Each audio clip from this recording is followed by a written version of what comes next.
want to share with you a life lesson that I learned from Dad, and the act of it was taught me several times, but the words only came out one time. But the history, of course, is born in Indiana, but for a year and a half I struggled with asthma, and at that time the doctor basically said, it was 1949 by now, you need to move this baby to a high dry climate or he's not going to make it.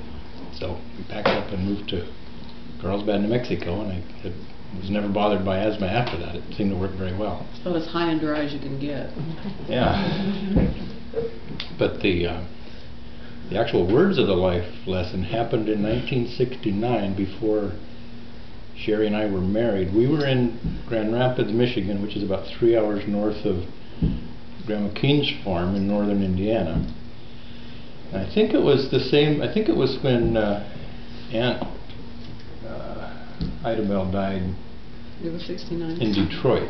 And so they had been to Detroit, but they were down now visiting Grandma Keene, the other side of the family. And Sherry and I drove down for a weekend, so we drove 3 hours probably on a Saturday. And Sunday afternoon I had taken her back to the North Ward or whatever, and I was goofing off with handstands or something, and when it came time to go home I didn't have my car keys. We were driving a little Volkswagen, and didn't really want to wait till a Monday for a locksmith. I had to go to work, Sherry had to go to school, so Daddy said, well, let's get in the car and go to Grand Rapids and get your spare set of keys.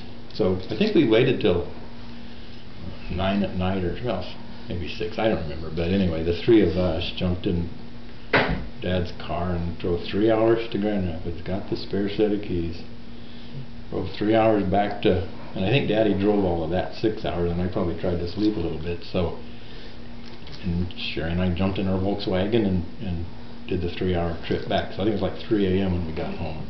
Anyway, before we took off, I was thanking Daddy profusely for doing that for us. And he simply said, you do what you got to do. It just wasn't a big thing. It happened when we left Indiana. And the implication was, you don't complain, you don't whine about it, you just do what you got to do. And it served me well lots of times.